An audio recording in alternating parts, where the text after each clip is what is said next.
목회서신 121 공평하신 하나님. 오래전 희미한 기억 속 장면입니다. 당시 발달장애아 특수학교인 미랄학교가 개교한 지 얼마 안 된 때였습니다.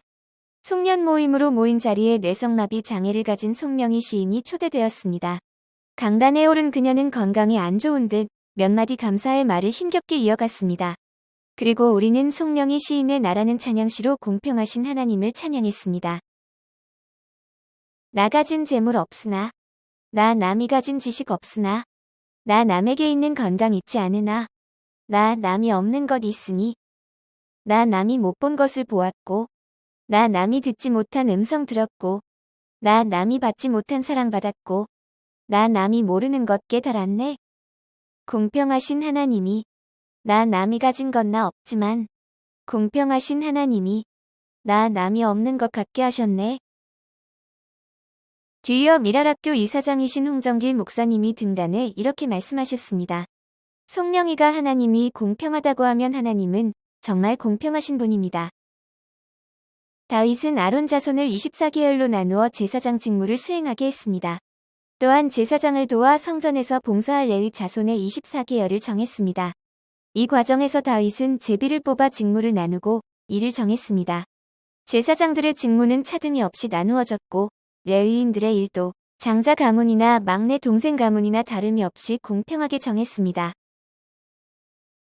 공평하신 하나님을 따라 성전의 일과 하나님의 일을 공평하게 나누어 맡겼던 다윗처럼 우리도 공평해야 합니다. 그러나 하나님이 공평하신 분이라고 할 때의 공평은 단순히 어느 쪽으로도 치우치지 않는 기계적인 균등으로서의 공평을 말하는 것이 아닙니다. 하나님의 공평은 정의로운 공평 곧 서로에 대한 따뜻한 사랑으로 빚어진 공평입니다. 복음서를 읽어가며 예수님의 모습을 자세히 보면 일관성 없고 공평하지도 않은 듯합니다. 어느 날 찾아온 부자 청년 관원에게는 자신의 소유를 다 팔아서 가난한 사람에게 주고 따라와야 영생을 얻을 것이라고 하십니다. 그러나 십자가 위에서는 죽어가며 막판에 무임승차하는 강도를 용납하십니다. 수많은 사람이 예수님을 따라다녔지만 다 고쳐주신 것이 아니라 누군지 모르지만 예수님께서 고치고자 하셨던 사람만 고쳐주셨습니다. 이처럼 예수님께서는 늘 자기 마음대로였습니다.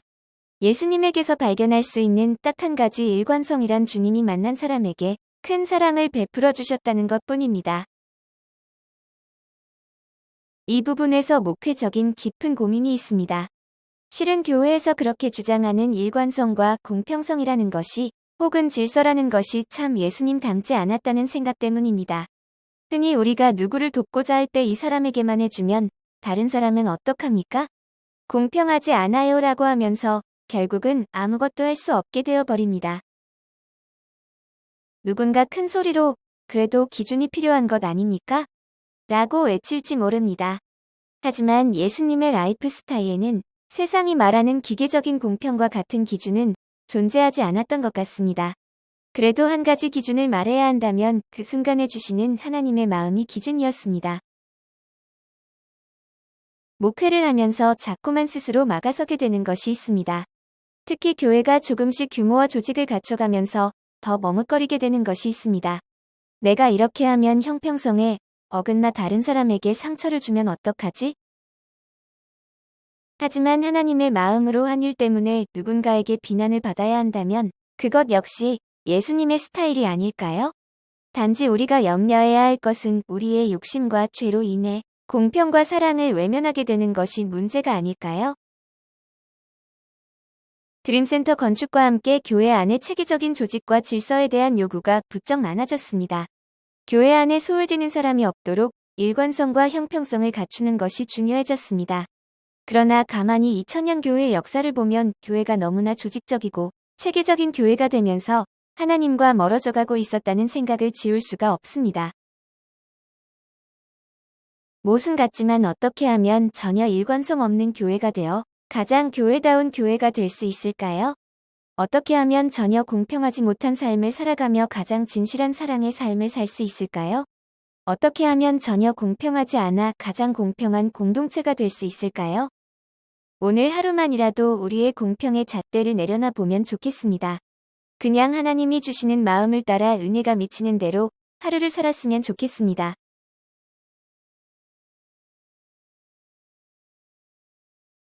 사진 이퀄리티 받침대의 공평.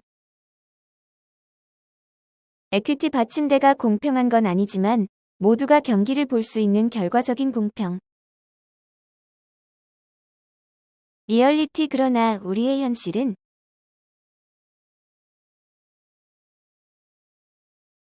2020년 12월 12일 목요일 아침 권종열 목사